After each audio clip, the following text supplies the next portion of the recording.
അന്യായമായിട്ടൊരു ജീവനെ ഹനിക്കുന്നവൻ ഈ ലോകത്തുള്ള മുഴുവൻ മനുഷ്യരെയും കൊന്ന കൊലയാളിയെ പോലെയാണ്. വമൻ അഹ്യാഹാ കഅന്നമാ അഹ്യന്നാസ ജമീഅ. അന്യായമായി ഒരു മനുഷ്യനെ വധിക്കാതെ, ഒരു മനുഷ്യനെ കൊല്ലുന്നതിന് പകരം അവന്റെ ജീവിതം നിലനിർത്തുന്ന ഒരാളോ, അവന്റെ ജീവിതം സംരക്ഷിക്കുന്ന ഒരാളോ, അവന്റെ പ്രാണനെ സുരക്ഷിതമാക്കുന്ന ഒരാളോ, അവൻ ഈ ലോകത്തെ മുഴുവൻ മനുഷ്യരുടെയും ജീവൻ കാത്തവനെ പോലെയാണെന്ന് അള്ളാഹു അവന്റെ വിശുദ്ധ ഗ്രന്ഥത്തിൽ വിളംബരം ചെയ്തിരിക്കുന്നു. അതുകൊണ്ട് മനുഷ്യന്റെ മഹത്വം പ്രഖ്യാപിക്കാനുള്ള നൈതികത, മനുഷ്യനാണ് ഏറ്റവും വിലപ്പെട്ടവൻ. ഈ പ്രപഞ്ചത്തിലെ ഏറ്റവും വലിയ കഥാപാത്രം ഇപ്പോഴും മനുഷ്യൻ തന്നെയാണ്.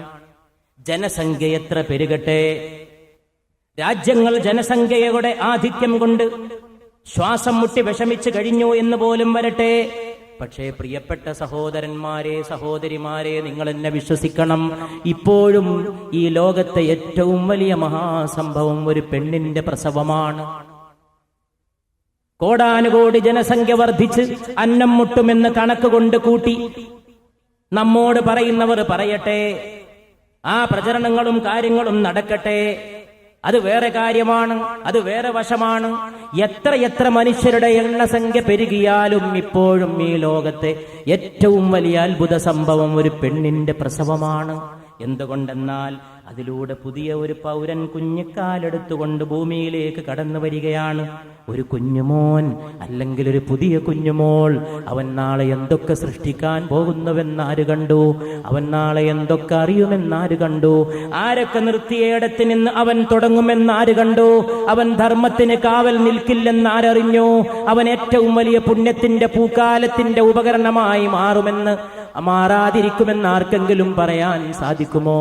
അവൻ മൈക്കലാഞ്ചലോയുടെ അനുയായി ആകുമോ? അവൻ ഡാവിഞ്ചിയുടെ വ്യാഖ്യാനമാകുമോ?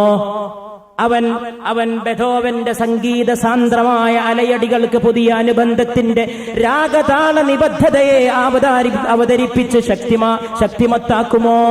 അവൻ ചിത്രങ്ങൾക്ക്, പ്രപഞ്ചത്തിന്റെ ചിത്രങ്ങൾക്ക് ചാരുത പകരുമോ? അവൻ ഗവേഷകന്റെ ഗവേഷണങ്ങൾക്ക് പുതിയ ശക്തി പകരുന്ന പിൻബലമായി മാറുമോ? അവൻ ലോകത്ത് ന്യൂട്ടന്റെ അനുയായിയായിട്ട് ശാസ്ത്രീയ പഠനങ്ങൾക്ക് പുതിയ മാനം പകരുമോ? അവൻ ഉജ്ജ്വലമായ കവിതകൾ രചിച്ചുകൊണ്ട് മനുഷ്യന്റെ ദർശനത്തിന് പുതിയ വ്യാഖ്യാനം പകരുമോ? അവൻ ഒരാളുടെയെങ്കിലും ജീവിത ദുഃഖം ഒപ്പിയെടുക്കുന്ന ഒരു സഹായിയായിട്ട് മാറുമോ? അവൻ ഈ ലോകത്ത് വെളിച്ചത്തിന്റെ ഒരു പ്രഭാപൂരമാകുമോ? അങ്ങനെ കടന്നു വരുന്ന ഒരു മനുഷ്യക്കുഞ്ഞ് ഈ ലോകത്ത് ഒരു വലിയ വെളിച്ചത്തിന്റെ കേന്ദ്രമാണ്. അവൻ വെളിച്ചത്തിന്റെ പ്രളയമാണ്. അവൻ പ്രകാശത്തിന്റെ സ്ഫോടമാണ്. അവൻ പ്രതീക്ഷയുടെ വാഗ്ദാനത്തിന്റെ കിരണമാണ്. അവൻ നാളെയിലേക്കുള്ള കിളിവാതിലാണ്. അവൻ ജയിച്ചടക്കേണ്ട ലോകത്തിന്റെ കുഞ്ഞു താക്കോലാണ്. അവൻ നമുക്ക് പരിചയപ്പെടുത്തി തരേണ്ട വിജ്ഞാനത്തിന്റെ ഖജനാവുകളുടെ ഉന്നതമായ ലോകത്തേക്ക് നമ്മെ കൈപിടിച്ചു കൊണ്ടുപോകേണ്ടവനാണ്. അതുകൊണ്ട് മനുഷ്യൻ, ബഹുമാനപ്പെട്ട മനുഷ്യൻ, ആദരിക്കപ്പെടേണ്ട മനുഷ്യൻ, എവിടെയാണെങ്കിലും ആദരിക്കപ്പെടേണ്ട മനുഷ്യൻ. പത്രത്തിന്റെ ഒന്നാമത്തെ പേജിൽ, ഇനിയുള്ള കാലം പത്രത്തിലെ വാർത്തകൾ പോലും ചോര നിറത്തിന്റെ ചുവപ്പ് മഷി കൊണ്ട് അച്ചടിക്കേണ്ടി വരുമോ എന്ന് ശങ്കിക്കേണ്ട ഒരു കാലത്ത് എന്തിനാണ് ഉറങ്ങിക്കിടക്കുന്നവനെ വെട്ടിക്കൊല്ലുന്നത്? എന്തിനാണ് അമ്മയോടൊപ്പം ശയിക്കുന്ന മകനെ ഹനിക്കുന്നത്? എന്തിനാണ് ഭാര്യയോടൊപ്പം ശയിക്കുന്ന ഭർത്താവിനെ ഹനിക്കുന്നത്? കൊടിയുടെ നിറം മാറിയതിനോ? എങ്കിൽ ലഖദ് കറംനാ ബനീ ആദം, മനുഷ്യ മക്കളെ നാം ബഹുമാനിച്ചിരിക്കുന്നുവെന്ന വിളംബരം ഉറക്കെ വിളിച്ചു പറയാൻ 1000 കുതിരശക്തിയോടെ നാം എഴുന്നേൽക്കുക. നമ്മുടെ ശബ്ദത്തിന് ഊക്കുണ്ടാകട്ടെ. നമ്മുടെ ശബ്ദത്തിന്റെ പ്രതിധ്വനി 8 ദിക്കും മുഴങ്ങട്ടെ. വിഭാഗങ്ങളിൽ നിന്ന്, സമുദായങ്ങളിൽ നിന്ന്, കക്ഷികളിൽ നിന്ന് നേർവഴിക്ക് ചിന്തിക്കുന്ന മുഴുവൻ ആളുകളും ഉയർന്നണീറ്റ് കൈകോർത്ത് പിടിക്കട്ടെ. മനുഷ്യത്വത്തിന്റെ ഒരു പുതിയ ഭൂമികയിലേക്ക്, ഒരു പുതിയ വിധാനത്തിലേക്ക് നമുക്ക് ഒന്നിച്ചുയരാൻ സാധിക്കട്ടെ. അതിന് നൈതികതയുടെ ഒരാലംബത്തിലേക്ക് കടന്നു പോകാൻ സാധിക്കണം. ഈ നൈതികത ഭൗതിക പ്രമത്തതയുടെയും ആത്മീയതയുടെയും ഇടക്കുള്ള ഒരു പാലമായിരിക്കണം. ഭൗതിക പ്രമത്തത പരിഹാരമല്ല. ആത്മീയ ഒളിച്ചോട്ടവും പരിഹാരമല്ല. ആത്മീയതയുടെ ഗുണങ്ങൾ എടുക്കണം, പക്ഷെ വിൽപ്പനച്ചരക്കാകുന്ന ആത്മീയതയുടെ തിന്മകളെ നിരാകരിക്കണം. ഭൗതികതയെ ഒരിക്കലും മനുഷ്യന് പൂർണ്ണമായി കൈവടിയാൻ സാധിക്കില്ല. ഈ ലോകമാണ് ഭൗതിക ലോകം. ഇവിടെ തന്നെയാണ് ജീവിതം, ഇവിടെയാണ് അന്നം, ഇവിടെയാണ് ഉടുവസ്ത്രം, ഇവിടെയാണ് പാർപ്പിടം, ഇതാണ് ഭൂമി, ഈ വാനം, ഈ വായു, ഈ കടൽ, ഈ കര, ഈ പൂന്തോപ്പ്, ഈ പൂമ്പാറ്റ, ഈ നക്ഷത്രങ്ങൾ, ഈ ഭൗതിക മണ്ഡലം. ഈ ഭൗതിക മണ്ഡലത്തിന്റെ നന്മകളെ ആവാഹിക്കുക, എന്നിട്ട് ശരീരത്തിനകത്ത് കിടക്കുന്ന ആത്മാവിന്റെ പ്രകാശത്തെ പ്രാപിക്കുക. അങ്ങനെ ഭൗതിക യാഥാർത്ഥ്യങ്ങളുടെ, ഭൗതിക നന്മകളുടെ, ആത്മീയ സത്യങ്ങളുടെ നടുക്ക് പാലം കെട്ടുക. അങ്ങനെ മതത്തിന് യുക്തിബോധത്തിന്റെ കരുത്ത് പകരുക. യുക്തിബോധമില്ലാത്ത മതവിശ്വാസം വെറും അന്ധവിശ്വാസം. അപ്രകാരം തന്നെ ധർമ്മബോധത്തിന്റെ പിൻബലമില്ലാത്ത ശാസ്ത്രബോധമോ ശാസ്ത്രവിജ്ഞാനമോ ഏറ്റവും വലിയ ഭീകരത. അതാണ് മനുഷ്യന്റെ ശരീരത്തിൽ പന്നിയുടെ ഹൃദയം പോലും വെച്ച് പിടിപ്പിക്കാൻ പഠിപ്പിച്ച അവസ്ഥയിലേക്ക് മനുഷ്യനെ എത്തിച്ചത്. ഒരു കുരുവിയേക്കാൾ നിസ്സാരമായ ഒന്നിനെ ഒരാൾ കൊന്നാലും നാളെ പരലോകത്ത് അതിനെക്കുറിച്ച് അവൻ കണക്ക് കൊടുക്കേണ്ടി വരുമെന്ന് മുഹമ്മദ് മുസ്തഫ. ഒന്നും കൂടി നാം ശ്രദ്ധിച്ച് കേൾക്കണം. ഒരു കുരുവിയേക്കാൾ നിസ്സാരമായ ഒന്നിനെ ഒരാൾ കൊന്നുകളഞ്ഞാലും നാളെ അതിനെക്കുറിച്ച് പരലോകത്ത് ആ കൊന്നുകളഞ്ഞവൻ കണക്ക് കൊടുക്കേണ്ടി വരും. സർവശക്തന്റെ മുമ്പിൽ ഉത്തരം പറയേണ്ടി വരുമെന്ന് മുഹമ്മദ് മുസ്തഫ. ഈ മദീനയിലേക്കുള്ള പാതയുടെ ഈ 15ാമത്തെ ഈ ആണ്ടിൽ ഈ ഒരു വാക്ക് മാത്രം പറഞ്ഞുകൊണ്ട് ഈ വിനീതൻ ഈ സ്റ്റേജിൽ നിന്ന് ഇറങ്ങിപ്പോയാലും ഞാനിവിടെ വന്നതും പ്രിയപ്പെട്ടവരെ നിങ്ങളിവിടെ വന്നതും ഫലവത്താകുമെന്ന് എൻ്റെ ഹൃദയത്തോടെ ഞാൻ വിശ്വസിക്കുകയാണ്. ഏറെ പറയണമെന്നില്ല, ഏറെ കേൾക്കണമെന്നില്ല, വ്യാഖ്യാനിക്കണമെന്നില്ല, നീട്ടിപ്പരത്തി പറയണമെന്നില്ല, ഒരുപാട് വർണ്ണിക്കണമെന്നില്ല, ഒരുപാട് വിശദീകരിക്കണമെന്നില്ല, ഒരുപാട് കഥാകഥനം വേണ്ട, ഒരുപാട് ഇതിഹാസവൽക്കരണം വേണ്ട, ഒരുപാട് വ്യാഖ്യാന വിദണ്ഡവാദങ്ങൾ വേണ്ട, ഒരുപാട് വിശദീകരണ ഖണ്ഡന മണ്ഡനങ്ങൾ വേണ്ട, ഒരുപാട് നീട്ടിപ്പരത്തി പറയേണ്ടതില്ല. ഒരു കുരുവിയേക്കാൾ മോശപ്പെട്ട ഒരു ജീവിയെ, ഒരു കുരുവിയേക്കാൾ നിസ്സാരമായ ഒരു ജീവനെ ഒരാൾ കൊന്നുകളഞ്ഞാലും അവനാ നടത്തിയ കൃത്യത്തിന്റെ പേരിൽ നാളെ തമ്പുരാനായ റബ്ബിന്റെ മുമ്പിൽ, കണക്ക് ചോദിക്കുന്ന റബ്ബിന്റെ മുമ്പിൽ, ജബ്ബാറായ റബ്ബിന്റെ മുമ്പിൽ, ഖഹാറായ റബ്ബിന്റെ മുമ്പിൽ, അധിപതിയായ റബ്ബിന്റെ മുമ്പിൽ, നീതിമാനായ നീതി തുലാസും കൊണ്ട് വിചാരണക്ക് വരുന്ന ഗ്രന്ഥം വലത്തെ കയ്യിലും ഇടത്തെ കയ്യിലും തരാൻ മലക്കിനെ ചുമതലപ്പെടുത്തുന്ന റബ്ബുൽ ആലമീനായ അല്ലാഹുവിന്റെ മുമ്പിൽ കണക്ക് നീ കൊടുക്കേണ്ടി വരുമെന്ന് വിശ്വഗുരുവേ, വിശ്വവിമോചകനെ, വിശ്വപ്രവാചകനെ, ആമിന ബീവിയുടെ മുത്തുമോനെ, മനുഷ്യത്വത്തിന്റെ വ്യാഖ്യാതാവേ മുഹമ്മദ് മുസ്തഫ സല്ലല്ലാഹു അലൈഹി വസല്ലം. ഇങ്ങനെയുള്ള വിശ്വാസങ്ങളുടെ പ്രയോഗവൽക്കരിച്ചുകൊണ്ടല്ലാതെ മനുഷ്യനെ ബഹുമാനിക്കുക, മനുഷ്യനെ ബഹുമാനിക്കുക. മനുഷ്യനില്ലെങ്കിൽ ഇവിടെ സ്നേഹമുണ്ടോ? മൊഹബ്ബത്ത് ന ഹോതി ത കുച്ച് ഭീ ന ഹോതാ. സ്നേഹമില്ലെങ്കിൽ ഇവിടെ ഒന്നും ഉണ്ടാകുമായിരുന്നില്ല. നീതിയാണ് സ്നേഹം. ജഹാ മേ കോയി ബോൽ ബാലാ ന ഹോതാ.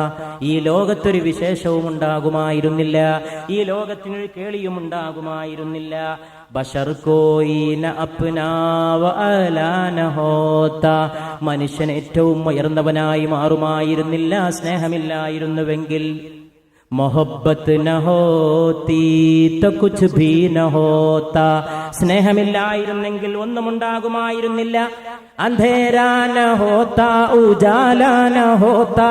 ഇരുട്ടുണ്ടാകുമായിരുന്നില്ല, വെളിച്ചവും ഉണ്ടാകുമായിരുന്നില്ല. സ്നേഹമില്ലായിരുന്നുവെങ്കിൽ, സ്നേഹമില്ലായിരുന്നുവെങ്കിൽ അന്ധേരാ ന ഹോതാ ഉജാലാ ന ഹോതാ ന കോയി ഗുലോം കാ തമന്നായി ഹോതാ. പൂക്കൾക്ക് ആഗ്രഹം ജനിക്കുമായിരുന്നില്ല സ്നേഹമില്ലായിരുന്നുവെങ്കിൽ. പുഷ്പത്തിനുമുണ്ടൊരു മോഹം, വിരിയാൻ മോഹം, തൂമണം തൂകാൻ മോഹം, പൂമ്പാറ്റെ ക്ഷണിക്കാൻ മോഹം, പൂന്തോപ്പിനെ അലങ്കരിക്കാൻ മോഹം, ഭൂമിയെ അലങ്കരിച്ചു വെക്കാൻ മോഹം. എന്തിനേറെ പറയണം, പ്രപഞ്ചത്തെ ഒരു മുഴുവനൊരു പൂന്തോപ്പാക്കാൻ മോഹം. ആ മോഹവുമായിട്ടാണ് ഓരോ പുഷ്പവും നിൽക്കുന്നത്. ന കോയി ഗുലോം കാ തമന്നായി ഹോതാ. ന ദുനിയാ മേ കോയി ബഹൻ ഭായി ഹോത. ഈ ലോകത്ത് ആങ്ങള പെങ്ങളുണ്ടാകുമായിരുന്നില്ല സ്നേഹമില്ലായിരുന്നുവെങ്കിൽ. പക്ഷെ അതൊന്നുണ്ടോ? ഞാൻ വിശദീകരിച്ചിട്ട് ഈ സദസ്സിനെ, ഇതിന്റെ വിഷയത്തെ താണ ലെവലിലേക്ക് കൊണ്ടുപോകണില്ല. ഈ അടുത്ത കാലത്ത്, തൊട്ടടുത്ത കാലത്ത് പത്രത്തെ കീഴടക്കിയ ഒരു പ്രധാനപ്പെട്ട വാർത്ത ആങ്ങളും പെങ്ങളും തമ്മിലുള്ള അവിഹിത ബന്ധത്തെക്കുറിച്ചാണ്. നകോ ദുനിയാ മേ കോയി ബഹൻ ഭായി ഹോത. ഈ ലോകത്ത് സ്നേഹമില്ലായിരുന്നുവെങ്കിൽ ആങ്ങളെ പെങ്ങള് പോലും ഉണ്ടാകുമായിരുന്നില്ല. ബന്ധങ്ങളെ മറന്ന ഈ ലോകത്ത്, തിരിച്ചറിയാൻ കഴിയാത്ത ഈ ലോകത്ത്, പെങ്ങളെ പെങ്ങളായി കാണാൻ കഴിയാത്ത ഈ ലോകത്ത്, സ്വന്തം തന്തക്കും തള്ളക്കും പറന്ന പെങ്ങള് പോലും പെങ്ങളല്ലെങ്കിൽ പിന്നെ അന്യ കുടുംബങ്ങളിൽ പറന്ന സമൂഹത്തിലെ സഹോദരിമാരെ എവിടെന്നാണ് പെങ്ങന്മാരായിട്ട് കാണാൻ സാധിക്കുക?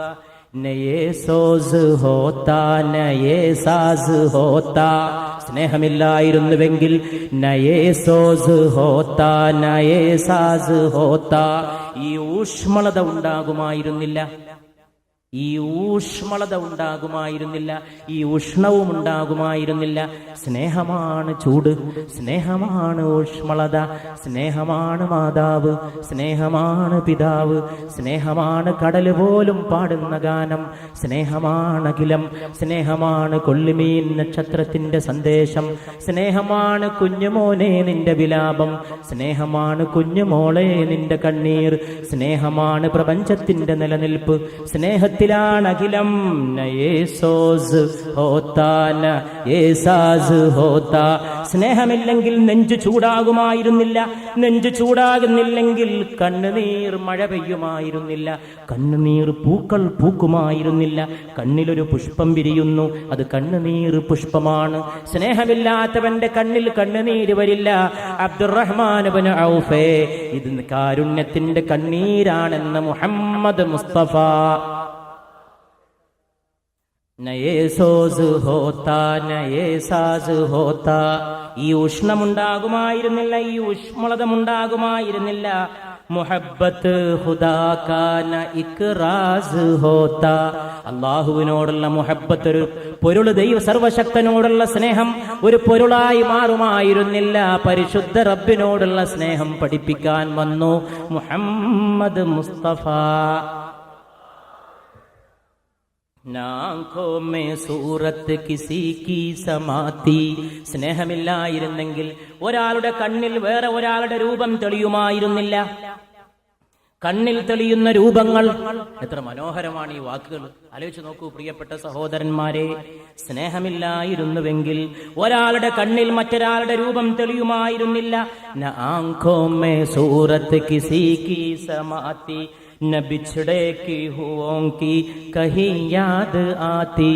അകന്നുപോയവരെ ഓർക്കാൻ കഴിയുമായിരുന്നില്ല.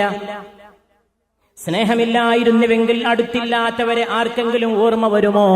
സ്നേഹമാണ് ഓർമ്മ വരുന്നത്. സ്നേഹമില്ലെങ്കിൽ ഓർമ്മയുണ്ടോ? സ്നേഹമില്ലെങ്കിൽ സ്മരണ പൂക്കുമോ? സ്നേഹമില്ലെങ്കിൽ വിരഹമുണരുമോ? സ്നേഹമില്ലെങ്കിൽ ദുഃഖമടിയുമോ? സ്നേഹമില്ലെങ്കിൽ കഥനം പൂക്കുമോ? സ്നേഹമില്ലെങ്കിൽ കഥന കണ്ണീര് ചാലിട്ടൊഴുകുമോ? ഗൾഫിൽ കഴിയുന്ന മകന് വേണ്ടി കണ്ണുനീർ വാർക്കുന്ന പിതാവിന്റെ, മാതാവിന്റെ കണ്ണിലെ ചൂടുള്ള കണ്ണുനീര് സ്നേഹത്തിന്റെ ഒഴുക്കാണ്. ഭർത്താവിന് വേണ്ടി ഒഴുകുന്ന ഭാര്യയുടെ കണ്ണുനീര് സ്നേഹത്തിന്റെ ഒഴുക്കാണ്. പക്ഷെ അത് മാത്രമല്ല, പതംഗോങ്കി ഖാതിർ നശമ്മാ ജലാത്തി. പാറ്റകൾ വന്ന് മരിക്കുമെന്നറിഞ്ഞിട്ടും ഇവിടെ വിളക്ക് കത്തുമായിരുന്നില്ല. സ്നേഹമില്ലായിരുന്നെങ്കിൽ പാറ്റകൾക്ക് വന്ന് വീണടിഞ്ഞ് മരിക്കാൻ ദീപം ഇവിടെ ജ്വലിക്കുമായിരുന്നില്ല. ദീപം അണയുമ്പോൾ പാറ്റകൾ പാറിപ്പറക്കുന്നു. പാറ്റക്കറിയാം ഇത് മരണത്തിലേക്കുള്ള പോക്കാണ്. പാറ്റക്കറിയാം ഇത് അന്ത്യമാണ്. പാറ്റക്കല്ലെങ്കിൽ എന്തിന് ജീവിതം? പാറ്റയുടെ ജീവിതം നൈമഷികമാണ്. പാറ്റ സ്നേഹത്തിന് വ്യാഖ്യാനമാകാൻ പറന്നതാണ്. പാറ്റ വിളക്കിനെ സ്നേഹിക്കാൻ മാത്രം പറന്നതാണ്. പാറ്റക്ക് ദീർഘായുസ്സിന് വേണ്ടി മോഹമില്ല. പാറ്റക്ക് ഉള്ള ജീവിതം സ്നേഹിക്കാൻ വേണ്ടി ചെലവഴിക്കണമെന്നേ ഉള്ളൂ.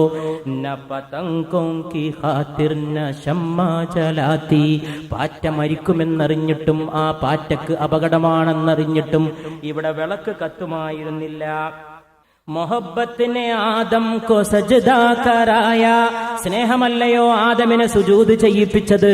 സ്നേഹമല്ലയോ ആദമിനെ അല്ലാഹുവിന്റെ മുമ്പിൽ ആദ്യമായിട്ടുള്ള സുജൂദിൽ വീഴ്ത്തിയത്? അത് സ്നേഹമല്ലയോ?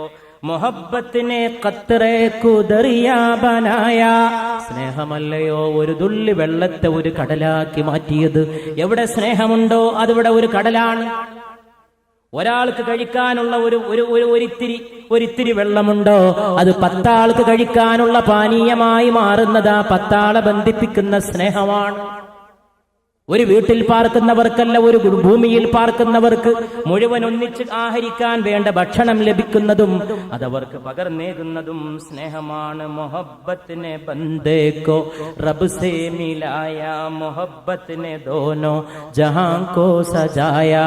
സ്നേഹമാണ് അല്ലാഹുവിനെ അവന്റെ അടിമയെ കൊണ്ടുപോയിട്ട് ബന്ധിപ്പിച്ചത്. സ്നേഹമല്ലയോ ഈ ലോകത്തെ ഏറ്റവും വലിയ അലങ്കാരത്തിലേക്ക് കൊണ്ടുപോയത്? ആ അലങ്കാരത്തിലേക്ക് കൊണ്ടുപോയത് സ്നേഹമാണ്. ആ സ്നേഹം കടന്നു വരുമ്പോൾ മനുഷ്യന്റെ ജീവിതം ഇതിഹാസ തുല്യമായി തീരുന്നു. അതുകൊണ്ട് നാം ഈ ഉജ്ജ്വലമായ സദസ്സിൽ നിന്ന് ഈ ഒരു വലിയ സന്ദേശം പോലെ മുഴക്കേണ്ടതാണ്. മൊഹബ്ബത്ത് ന ഹോതി തോ കുച്ച് ഭീ ന ഹോതാ. സ്നേഹമില്ലെങ്കിൽ ഒന്നും ഉണ്ടാകുമായിരുന്നില്ല. സ്നേഹമില്ലെങ്കിൽ ഈ ലോകത്തിന് അസ്തിത്വം ഉണ്ടാകുമായിരുന്നില്ല. അവസാനമായി മദീനയിലേക്കുള്ള പാതയിൽ സ്നേഹത്തിന്റെ ആഖ്യാനം പോലെ നാം ആവർത്തിച്ചു പറയുകയാണ്, അല്ലെങ്കിൽ കവിയുടെ വാക്കിന് നാം അടിവര കുറിക്കുകയാണ്.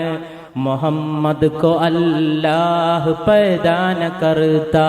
സ്നേഹമില്ലായിരുന്നുവെങ്കിൽ മുഹമ്മദിനെ സല്ലല്ലാഹു അലൈഹി വസല്ലമയെ അല്ലാഹു സൃഷ്ടിക്കുമായിരുന്നില്ല. സ്നേഹത്തെ പകർത്താനാണ് പരിശുദ്ധ മുഹമ്മദ് മുസ്തഫ. സ്നേഹത്തിന്റെ മുഖവുര മുഹമ്മദ് മുസ്തഫ, സ്നേഹത്തിന്റെ ആ മുഖവും മുഹമ്മദ് മുസ്തഫ, സ്നേഹത്തിന്റെ സമാപന വാക്യവും മുഹമ്മദ് മുസ്തഫ.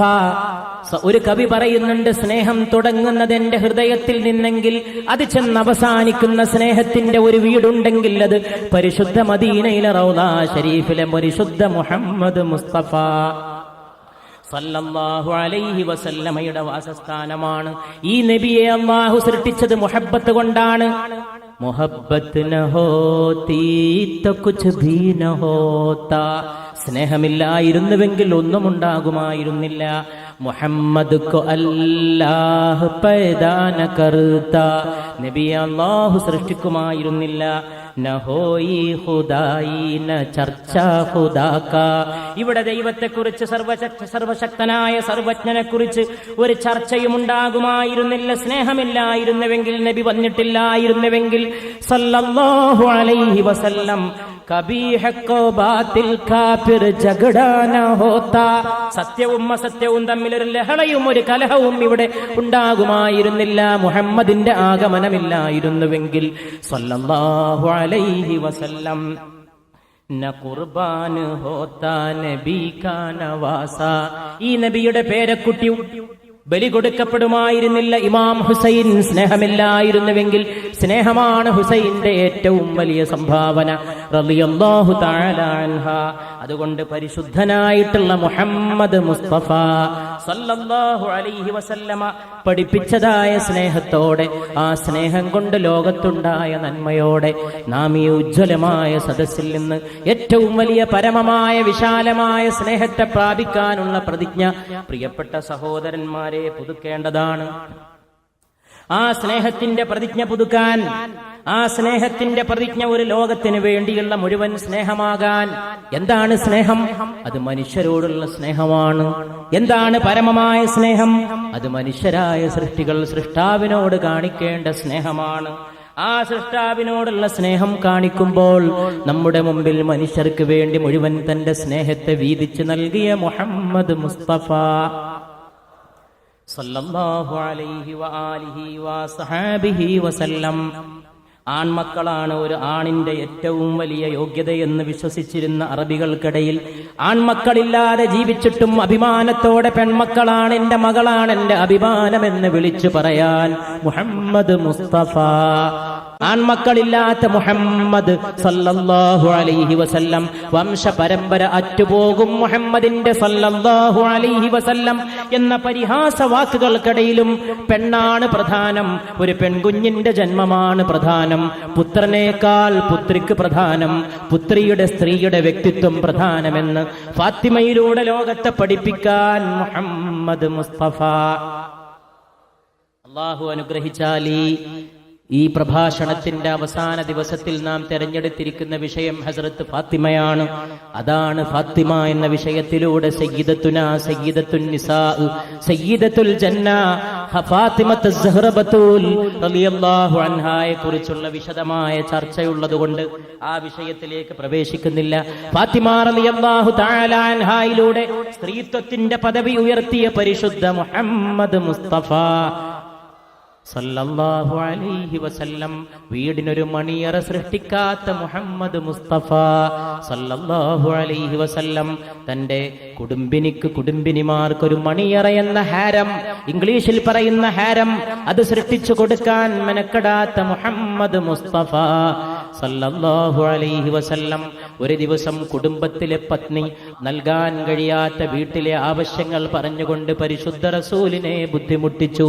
സല്ലല്ലാഹു അലൈഹി വസല്ലം പരിശുദ്ധ റസൂലിനെ ബുദ്ധിമുട്ടിച്ചപ്പോൾ അബൂബക്കറും ഉമറും റളിയല്ലാഹു തആല അൻഹുമാ അത് ചർച്ച ചെയ്തു. റസൂലുള്ളാഹി സല്ലല്ലാഹു അലൈഹി വസല്ലമയുടെ അവസ്ഥ.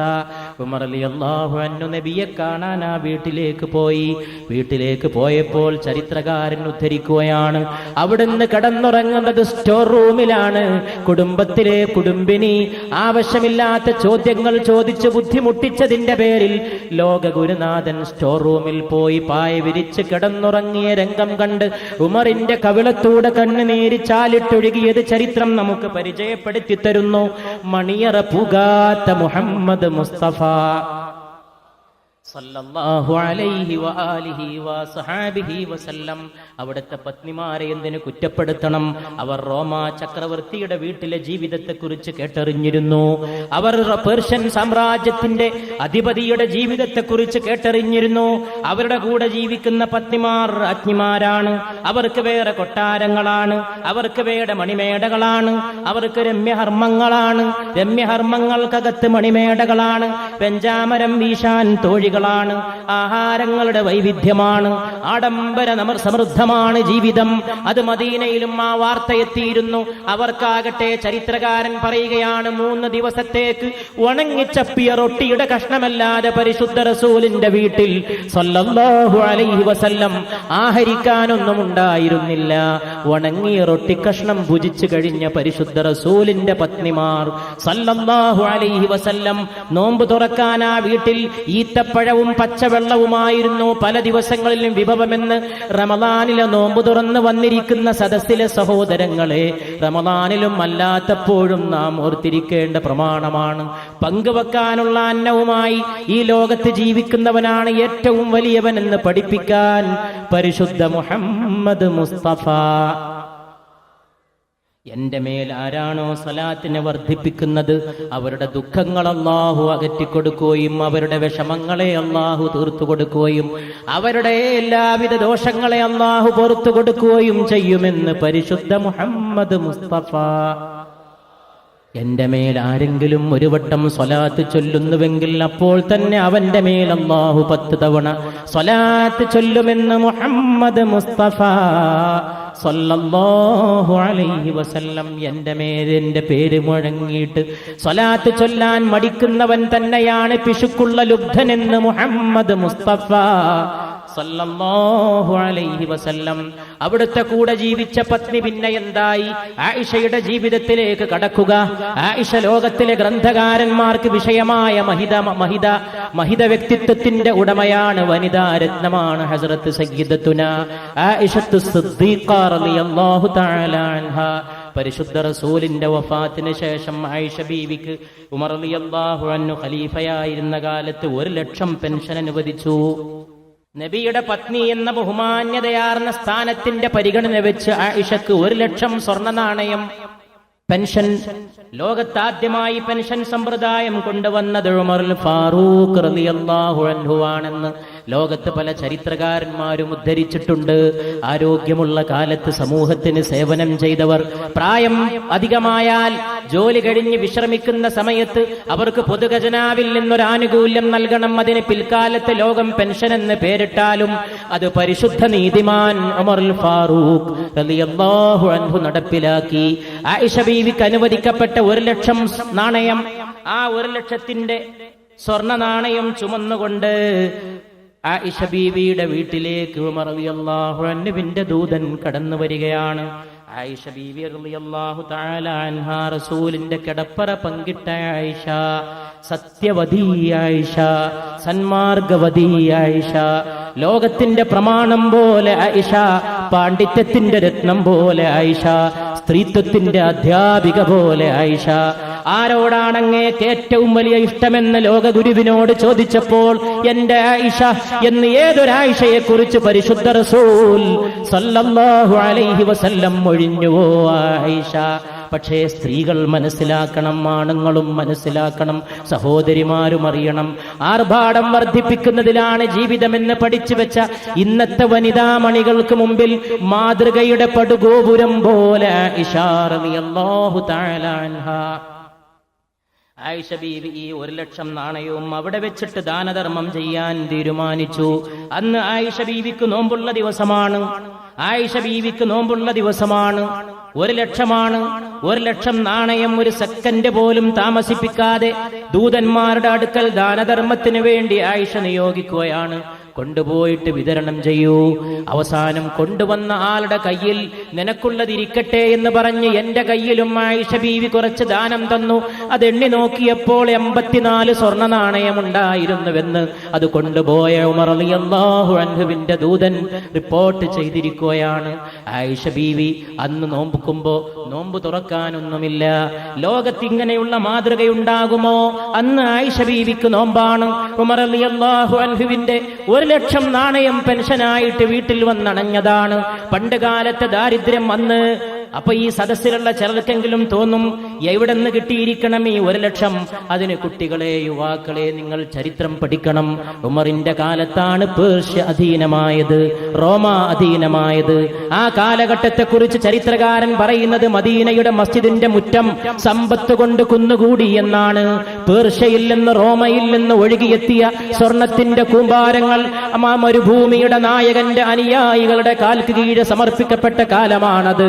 സല്ലല്ലാഹു അലാ മുഹമ്മദ് സല്ലല്ലാഹു അലൈഹി വസല്ലം, സല്ലല്ലാഹു അലാ മുഹമ്മദ് സല്ലല്ലാഹു അലൈഹി വസല്ലം, അല്ലാഹുമ്മ സല്ലി അലാ മുഹമ്മദ് യാ റബ്ബി സല്ലി അലൈഹി വസല്ലം. ഉമ്മത്തീങ്ങളുടെ കാൽക്കൽ സിംഹാസനങ്ങളും കിരീടങ്ങളും സമർപ്പിക്കപ്പെടാൻ വേണ്ടി ഈത്തപ്പനയിൽ ഉറങ്ങിയതാരോ അതാണ് എന്റെ നബി എന്ന് അല്ലാമ ഇഖ്ബാലിനെ കൊണ്ട് പാടിപ്പിച്ച ആ രംഗവിശേഷമാണിത്. ഉമ്മത്തീങ്ങളുടെ കാൽക്കൽ സിംഹാസനങ്ങളും കിരീടങ്ങളും സമർപ്പിക്കപ്പെടാൻ പരിപരിത്ത ഈത്തപ്പനയോലയിൽ നിദ്ര കൊണ്ടയാളാണ് എന്റെ നബി എന്ന് 20-ാം നൂറ്റാണ്ടിന്റെ പൂങ്കുയിൽ ദാർശനിക കവി ഡോക്ടർ മുഹമ്മദ് ഇഖ്ബാൽ ഗാനം ചെയ്യുകയുണ്ടായി.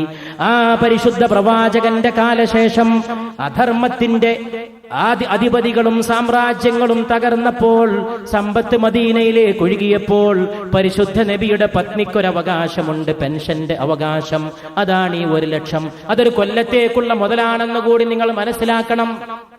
വാർഷിക പെൻഷനാണ് ഈ 1,00,000. ഒരു കൊല്ലം ആയിഷ ബീവിക്ക് ജീവിക്കാനുള്ള വകയാണ് ഈ 1,00,000. 12 മാസത്തേക്കുള്ള വകയാണ് ഈ 1,00,000. അതാണ് ഒരു നാണയത്തിന്റെ തരി പോലും ബാക്കി വെക്കാതെ ആയിഷ ബീവി ദാനം ചെയ്തത്. കൊണ്ടുവന്ന ആളുടെ കയ്യിൽ ഇത് നിനക്കിരിക്കട്ടെ എന്ന് പറഞ്ഞു കൊടുത്തപ്പോൾ 84 നാണയം. അന്ന് വൈകുന്നേരം മഗ്രിബിന്റെ ബാങ്ക് മുഴങ്ങി. നബിയോടൊപ്പം ശയ്യ പങ്കിട്ട ആയിഷ, ത്യാഗത്തിന്റെ മഹദീമണി ആയിഷ, വഹയിന്റെ വിയർപ്പ് തുള്ളികളെ തന്റെ കൈകൊണ്ട് ഒപ്പിയെടുക്കാൻ ഭാഗ്യമുണ്ടായ ആയിഷ റളിയല്ലാഹു തആല അൻഹാ.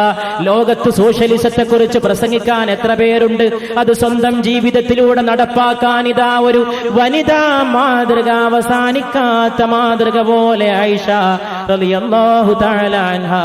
നോമ്പ് തുറക്കാൻ പോണ നേരത്ത് ആയിഷ ബീവിയുടെ വീട്ടിലെ ജോലിക്കാരി പറഞ്ഞു അത്രേ, അതിൽ നിന്ന് എന്തെങ്കിലും ഒന്ന് കരുതി വെച്ചിരുന്നുവെങ്കിൽ ഈ പച്ചവെള്ളവും ഈത്തപ്പഴവും കൊണ്ട് നോമ്പ് തുറക്കേണ്ടി വരില്ലായിരുന്നു. അന്നത്തെ ഒരു വകക്കെങ്കിലും കരുതി വെക്കാൻ കഴിഞ്ഞില്ലല്ലോ. ഈ വിവരമറിഞ്ഞ ആയിഷ ബീവിയുടെ കുടുംബത്തിൽപ്പെട്ട ഒരു ചെറുപ്പക്കാരൻ, ആയിഷ ബീവിയുടെ ഒരു ആങ്ങളെയെപ്പോലെ പ്രധാനപ്പെട്ട കുടുംബത്തിൽ ആങ്ങളയുടെ മകനായ അബ്ദുല്ലാഹിബ്നു സുബൈർ, ആങ്ങളെയെപ്പോലെ ബന്ധപ്പെട്ട ആളുടെ മകനായ അബ്ദുല്ലാഹിബ്നു സുബൈർ റളിയല്ലാഹു അൻഹു ഈ വിവരം കേട്ടപ്പോ പറഞ്ഞത്രേ, ഇതെന്തൊരു ദാനമാണ്, ഇത് കുറച്ച് കടന്ന കൈയായി പോയി. 1 കൊല്ലം ജീവിക്കാനുള്ള വക കിട്ടിയിട്ട് റസൂലിന്റെ പത്നി 12 മാസം പട്ടിണി കിടക്കാൻ ആ 1 ലക്ഷവും 5 മിനിറ്റ് കൊണ്ട് ചെലവഴിച്ചതൽപ്പം കടുത്ത ദാനധർമ്മമായി പോയി.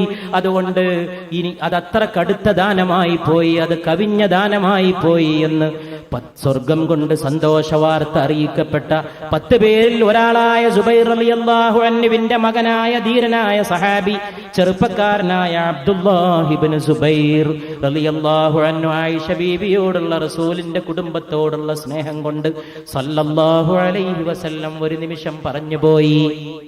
വിവരം ആയിഷ ബീവിയുടെ കാതിലുമെത്തി.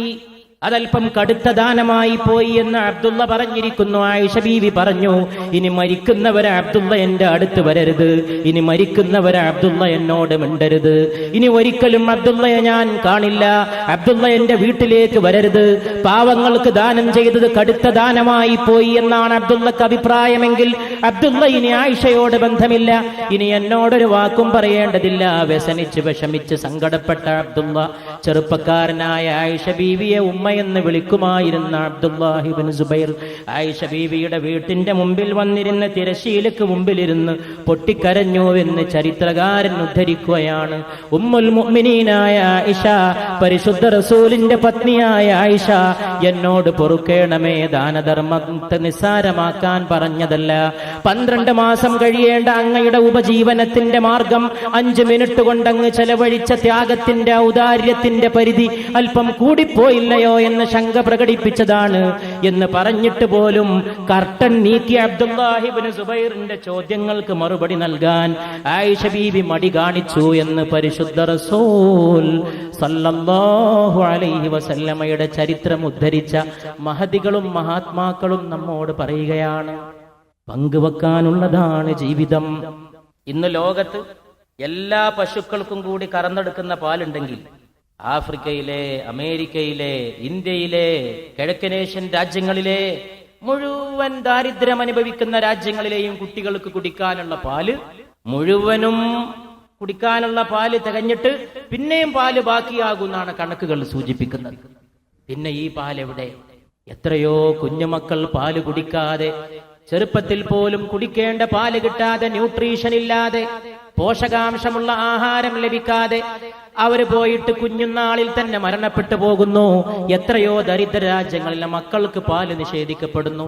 അപ്പോഴും ലോകത്തെ വൻശക്തികൾ, അന്നത്തെ പേർഷ്യ, അന്നത്തെ റോം, ഇന്നത്തെ അമേരിക്ക, അതുപോലുള്ള രാജ്യങ്ങൾ കൊണ്ടുപോയിട്ട് പാല് കൊണ്ടുപോയിട്ട് അവരുടെ മുതലാളിമാരുടെ മക്കളുടെ ആവശ്യം കഴിഞ്ഞ് ബാക്കി പാല് കൊണ്ടുപോയിട്ട് ഓരോ ദിവസവും കടലിൽ ഒഴുക്കുന്നുവെന്ന് ഏറ്റവും പുതിയ കണക്കുകൾ നമ്മെ ബോധ്യപ്പെടുത്തുന്നു.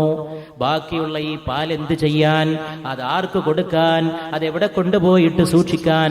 കുറെയൊക്കെ സൂക്ഷിച്ചാലും പിന്നെയും പിന്നെയും ബാക്കിയാകുന്ന മുതല് കൊണ്ടുപോയിട്ട് കടലിൽ ഒഴുക്കുന്ന ദുർവ്യയത്തിന്റെ, ആർഭാടത്തിന്റെ, ദൂർത്തിന്റെ ലോകത്ത് ദാനധർമ്മങ്ങളും പങ്കുവെക്കലുമാണ് ജീവിതമെന്ന് പഠിപ്പിക്കാൻ ഈ ആയിഷ ബീവിയാണ് പറഞ്ഞതൊരിക്കൽ, കല്ലേ മണ്ണേ, നീ എത്ര ഭാഗ്യം ചെയ്തു, നിനക്ക് അള്ളാഹുവിനെ ഓർക്കേണ്ട കടമയില്ലല്ലോ. പുൽക്കൊടിയേ, പുൽക്കൊടിയുടെ ഇലയേ, പുൽക്കൊടിയുടെ പുൽനാമ്പേ, ഞാൻ നീയായിരുന്നെങ്കിൽ എങ്കിൽ ഞാൻ അള്ളാഹുവെ ഓർക്കാനുള്ള ബാധ്യതയിൽ നിന്നൊഴിവായി നാളെ ഉത്തരം കൊടുക്കുന്ന അവസ്ഥയിൽ നിന്ന് രക്ഷപ്പെടാൻ സാധിക്കുമായിരുന്നല്ലോ. ജനിച്ചിട്ടില്ലായിരുന്നെങ്കിൽ എത്ര നന്നായിരുന്നു.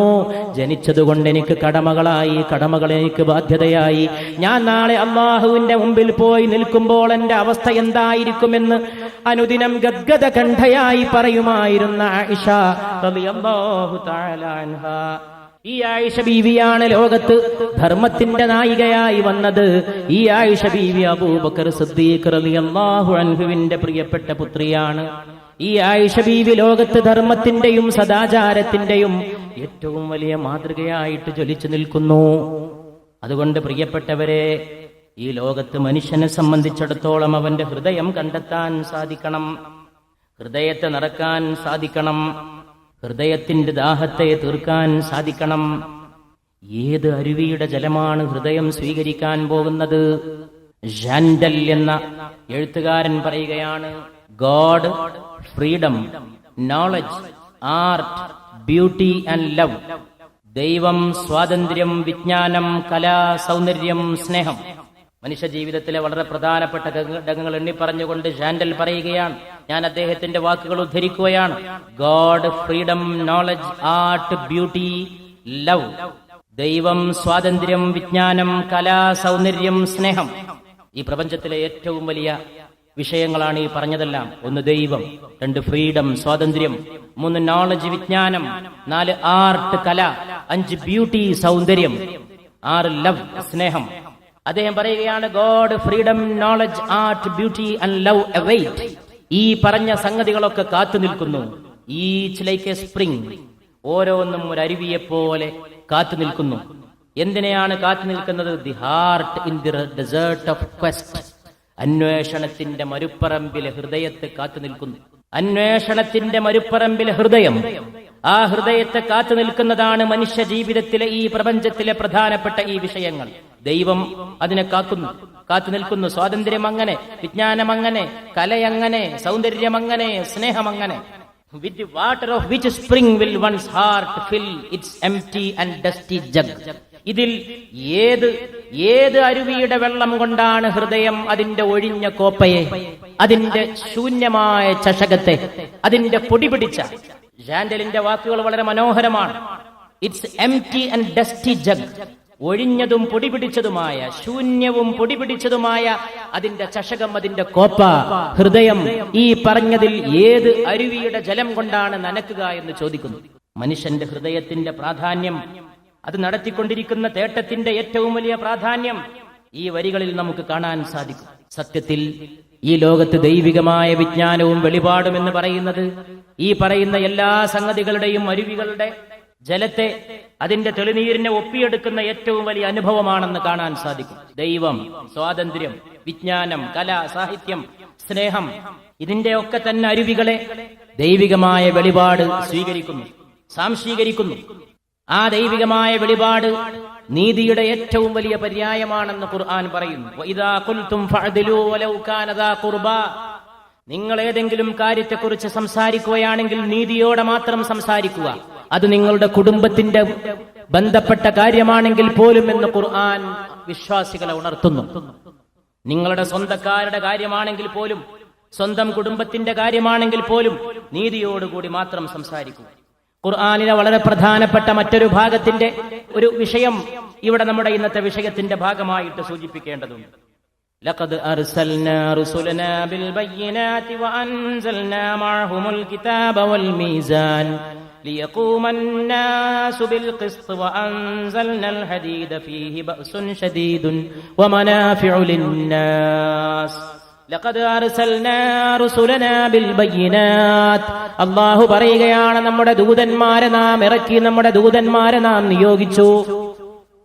ബിൽ ബയ്യിനാത്തി, സുവ്യക്തമായ സന്മാർഗ പ്രമാണങ്ങളോടുകൂടി ദൂതന്മാരെ നാം നിയോഗിച്ചു.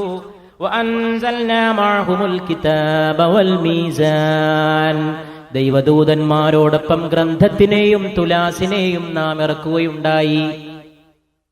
പരിശുദ്ധ ഖുർആൻ ഇടയ്ക്കിടെ ഉപയോഗിക്കുന്ന പ്രധാനപ്പെട്ട ഒരു പ്രയോഗമാണ് തുലാസ്. വളരെ ബോധപൂർവമാണ്. മദീനയിലേക്കുള്ള പാതയുടെ 15ാമത്തെ ഈ വാർഷിക പ്രഭാഷണ സദസ്സിൽ നൈതികത എന്ന വിഷയം ഈ വിനീതൻ തെരഞ്ഞെടുക്കുകയും അത് ഈ ബഹുമാന്യമായിട്ടുള്ള പ്രബുദ്ധമായ സദസ്സിന്റെ മുമ്പിലും നാളെ ഈ ശബ്ദം വീണ്ടും കേൾക്കാൻ പോകുന്ന സഹോദര സഹോദരിമാരുടെ മുമ്പിലും വളരെ ഗൗരവത്തോടെയും വളരെ ശ്രദ്ധയോടെയുമാണ് അവതരിപ്പിക്കുന്നത്. തുലാസിനെ കുറിച്ച് പരിശുദ്ധ ഖുർആൻ എന്തുകൊണ്ടാണ് ആവർത്തിച്ച് മനുഷ്യരുടെ ശ്രദ്ധയെ ക്ഷണിക്കുന്നത്? ലഖദ് അർസൽനാ റുസുലനാ ബിൽ ബയ്യിനാതി വഅൻസൽനാ മഅഹുമുൽ കിതാബ വൽ മീസാൻ. അല്ലാഹു ഗ്രന്ഥവും തുലാസും ഇറക്കി. ലിയഖൂമൻ നാസു ബിൽ ഖിസ്ത്, ജനങ്ങൾ നീതി പാലിക്കാൻ. വഅൻസൽനൽ ഹദീദ ഫീഹി ബഅസുൻ ശദീദ്. അതോടൊപ്പം ഓർക്കേണ്ട വളരെ പ്രധാനപ്പെട്ട ഒരു സംഗതിയാണ് അല്ലാഹു പറയുന്നു, അതോടൊപ്പം ഇരുമ്പിനെയും നാം ഇറക്കി. കേട്ടാൽ വളരെ സർവ്വസാധാരണമെന്ന് തോന്നുന്ന ഒരു കാര്യമാണ് ഇരുമ്പ്. ഗ്രന്ഥത്തെ ഇറക്കി, അതിന്റെ കൂടെ തുലാസിനെ ഇറക്കി, അതിന്റെ കൂടെ ഇരുമ്പിനെയും നാം ഇറക്കി. ഫീഹി ബഅസുൻ ശദീദുൻ വമനാഫിഉ ലിന്നാസ്. ആ ഇരുമ്പിൽ വളരെ വലിയ ശക്തിയും ജനങ്ങൾക്ക് ഉപകാരവുമുണ്ട്. ഇരുമ്പിൽ ശക്തിയും ഉപകാരവുമുണ്ട്. ഇരുമ്പ് ഖുർആനിൽ എന്തുകൊണ്ട് സ്ഥലം പിടിച്ചു എന്നതിന്റെ ശാസ്ത്രീയമായ ചർച്ച വളരെ വിശദമായി നടത്തേണ്ട ഒന്നാണ്. അതിന് ഈ വേദി ഉപയോഗപ്പെടുത്തുന്നില്ല. വളരെ പ്രധാനപ്പെട്ട ഈ അടുത്ത കാലത്തെ ഒരു ഗവേഷണം ഇതുമായിട്ട് ബന്ധപ്പെട്ട് സൂചിപ്പിക്കാൻ ആഗ്രഹിക്കുകയാണ്. ഈ അടുത്ത കാലത്ത് മാത്രമാണ് ഈ പ്രപഞ്ചത്തിലെ മൂലകങ്ങളെക്കുറിച്ച് ശാസ്ത്രം വ്യക്തമായ പഠനം നടത്തുകയുണ്ടായത്. പ്രപഞ്ചത്തിലെ മൂലകങ്ങളിൽ ഇരുമ്പിന്റെ മൂലകങ്ങൾ വളരെ പ്രധാനമാണെന്ന് ശാസ്ത്രം കണ്ടെത്തി. ഇരുമ്പ് നിർമ്മിക്കപ്പെടണമെങ്കിൽ സൗരവലയത്തിന്റെ 4 ഇരട്ടിയെങ്കിലും ഊർജം ആവശ്യമാണെന്നും ഈ അടുത്ത കാലത്ത് ശാസ്ത്രജ്ഞന്മാർ കണ്ടെത്തി. ഭൂമിയിലുള്ള ഇരുമ്പുണ്ടാക്കാൻ സൗരവലയത്തിന്റെ 4 ഇരട്ടി ഊർജം വേണം എന്ന് പറഞ്ഞാൽ ഭൂമി, ചന്ദ്രൻ, ചൊവ്വ തുടങ്ങിയ ഗ്രഹങ്ങളുടെയും ഉപഗ്രഹങ്ങളുടെയും ശക്തിയുടെ 4 ഇരട്ടി ഉണ്ടായാൽ മാത്രമേ നമ്മൾ കൈക്കോട്ടുണ്ടാക്കുന്ന അല്ലെങ്കിൽ പിച്ചാക്കത്തി ഉണ്ടാക്കുന്ന അല്ലെങ്കിൽ കഠാരി ഉണ്ടാക്കുന്ന ഈ ഇരുമ്പ് നിർമ്മിക്കാൻ സൗരോർജത്തിന്റെ 4 ഇരട്ടി വേണമെന്ന് ശാസ്ത്രം കണ്ടെത്തുകയുണ്ടായി. ആലോചിച്ച് നോക്കൂ നിങ്ങൾ. അപ്പൊ പിന്നെ എങ്ങനെയാണ് ഈ ഇരുമ്പ് ഉണ്ടായതെന്നാണ് ഖുർആൻ പറയുന്നത്. ഈ ഇരുമ്പിനെ ഇറക്കി എന്നാണ്. അതുകൊണ്ട് പ്രൊഫസർ ആംസ്ട്രോങ് എന്ന ഒരു ശാസ്ത്രജ്ഞൻ അടുത്ത കാലത്ത്, ഞാൻ ആ വിഷയം വിടുകയാണ്, അങ്ങനെയുള്ള വലിയ ചർച്ചകളിലേക്ക് ഈ ഒരു പ്രഭാഷണത്തിന്റെ മധ്യത്തിൽ പോകാൻ ബുദ്ധിമുട്ടുണ്ട്. പക്ഷേ ഇന്നത്തെ വിഷയത്തിന്റെ ഭാഗമായതുകൊണ്ട് തുലാസും ഇരുമ്പും എന്ന ഖുർആന്റെ പ്രയോഗം വളരെ മനോഹരവും വളരെ ചിന്തനീയവും വളരെ രസകരവും ആലോചിക്കാൻ ആഗ്രഹിക്കുന്നവർക്കും പഠിക്കാൻ ആഗ്രഹിക്കുന്നവർക്കുമുള്ള വലിയൊരു ചൂണ്ടുപലയുകയുമാണ്. ഗ്രന്ഥം, തുലാസ്, ഇരുമ്പ്, ഈ 3 ചേർത്ത് പറയുന്ന ഖുർആന്റെ രീതി. അപ്പോ ഞാൻ ചുരുക്കി പറയാണ്, പ്രൊഫസർ ആംസ്ട്രോങ് എന്ന ശാസ്ത്രജ്ഞനടക്കമുള്ള ശാസ്ത്രജ്ഞന്മാരുടെ അഭിപ്രായം ഇരുമ്പ് ഭൂമിയിൽ ഉണ്ടായതല്ല, പുറത്തുനിന്ന് വന്നതാണെന്നാണ്. അത് പറയാൻ വേണ്ടി മാത്രമാണ് ഖുർആന്റെ ഈ ആയത്ത് ഇവിടെ അവതരിപ്പിച്ചത്. ഇരുമ്പ് ഭൂമിയിലുണ്ടായ സാധനമല്ല. ഇരുമ്പ് ഭൂമിയിൽ ഉണ്ടാക്കാൻ സാധിക്കില്ല. കാരണം ഇരുമ്പിന്റെ മൂലകങ്ങൾ വളരെ ശക്തമാണ്. ഇരുമ്പിന്റെ ഒരു പരമാണു ഉണ്ടാക്കണമെങ്കിൽ സൗരോർജത്തിന്റെ 4 ഇരട്ടി വേണം. ഭൂമിയുടെയും ചന്ദ്രന്റെയും ചൊവ്വയുടെയും ഒക്കെ അടങ്ങിയിട്ടുള്ള സൗരോർജത്തിന്റെ 4 ഇരട്ടി. പിന്നെ എങ്ങനെയാ അങ്ങനെ ഒരു സാധനം ഭൂമിയിൽ ഉണ്ടാക്കുക? 1400 കൊല്ലം മുമ്പ് പരിശുദ്ധ ഖുർആൻ പറയുകയാണ്, വഅൻസൽനൽ ഹദീദ്. അല്ലാഹു പറയുകയാണ്, ഇരുമ്പിനെയും നാം ഇറക്കിയിരിക്കുന്നു. ഫീഹി ബഅസുൻ ശദീദ്, അതിൽ വലിയ ശക്തിയുണ്ട്. വമനാഫിഉ ലിന്നാസ്, ആളുകൾക്ക് ഉപകാരവുമുണ്ട്. ഇരുമ്പിന്റെ ഉപകാരം ശക്തിയാണ്. എല്ലാ വ്യവസായങ്ങളുടെയും പുരോഗതിയുടെയും നിർമ്മാണത്തിന്റെയും അടിസ്ഥാനമാണ് ഇരുമ്പ്. പക്ഷേ അത് മനുഷ്യന്റെ കർമ്മശേഷിയുടെ കൂടി ഉദാഹരണമാണ്. കർമ്മശേഷിയിലേക്ക് അത് ജനതയെ പ്രേരിപ്പിക്കുകയാണ്. നാം ഈ അന്ധതയിൽ നിന്ന് നൈതികതയിലേക്ക് എന്ന വിഷയം ചർച്ച ചെയ്യുന്നത് വളരെ പ്രധാനപ്പെട്ട ഇന്നത്തെ ദിവസം അത് പറയാൻ വേണ്ടി ബോധപൂർവം ഈ വക കാര്യങ്ങൾ പറഞ്ഞതിന് ശേഷം പറയാൻ വേണ്ടിയിട്ട് തന്നെ മാറ്റിവെച്ചതാണ്. ഈ ചടങ്ങിന്റെ ഏറ്റവും വലിയ കൈമുതൽ ആ ദുആയിലും ഇവിടെ നിന്ന് ദുആ ചെയ്ത് ഇറങ്ങിപ്പോയ മഹാനായ സയ്യിദ് മുഹമ്മദ് അലി ശിഹാബ് തങ്ങളുടെ ദുആയിലും അടങ്ങിയിട്ടുണ്ടെന്ന് ഈ വിനീതൻ അടിവരയിട്ട് പറയുകയാണ്. 10 സലാത്തോടു കൂടിയാണ് ഇന്നത്തെ ഈ പ്രഭാഷണ പരിപാടി അവസാനിപ്പിക്കുന്നത്. ആ സലാത്ത് എല്ലാവരും ഒന്നിച്ച് ഉച്ചത്തിൽ ചൊല്ലണം എന്ന് പ്രത്യേകം എല്ലാ സഹോദരന്മാരോടും അപേക്ഷിക്കുകയാണ്. സല്ലല്ലാഹു അലാ മുഹമ്മദ് സല്ലല്ലാഹു അലൈഹി വസല്ലം. സല്ലല്ലാഹു അലാ മുഹമ്മദ് സല്ലല്ലാഹു അലൈഹി വസല്ലം. സല്ലല്ലാഹു അലാ മുഹമ്മദ് സല്ലല്ലാഹു അലൈഹി വസല്ലം. സല്ലല്ലാഹു അലാ മുഹമ്മദ് സല്ലല്ലാഹു അലൈഹി വസല്ലം. സല്ലല്ലാഹു അലാ മുഹമ്മദ് സല്ലല്ലാഹു അലൈഹി വസല്ലം. സല്ലല്ലാഹു അലാ മുഹമ്മദ് സല്ലല്ലാഹു അലൈഹി വസല്ലം. സല്ലല്ലാഹു അലാ മുഹമ്മദ് സല്ലല്ലാഹു അലൈഹി വസല്ലം. സല്ലല്ലാഹു അലാ മുഹമ്മദ് സല്ലല്ലാഹു അലൈഹി വസല്ലം. സല്ലല്ലാഹു അലാ മുഹമ്മദ് സല്ലല്ലാഹു അലൈഹി വസല്ലം. അല്ലാഹുമ്മ സല്ലി അലാ മുഹമ്മദ് يا ربي صل عليه وسلم. الحمد لله الحمد لله الحمد لله رب العالمين. آمين. اللهم لك الحمد ولك الشكر على ما قضيت يا رب العالمين. آمين. اللهم لك الحمد حمدا كثيرا طيبا مباركا من السماوات ومن الأرض ومن ما بينهما ومن ما شئت من شيء بعد. آمين. اللهم صل وسلم وبارك على رسولك نبينا وسيدنا محمد صلى الله عليه وأصحاب وسلم. نبينا وسيدنا وحبيبنا محمد. اللهم افتح لنا فتحا مبينا وانصرنا نصرا عزيزا وقونا يا قوي يا متين.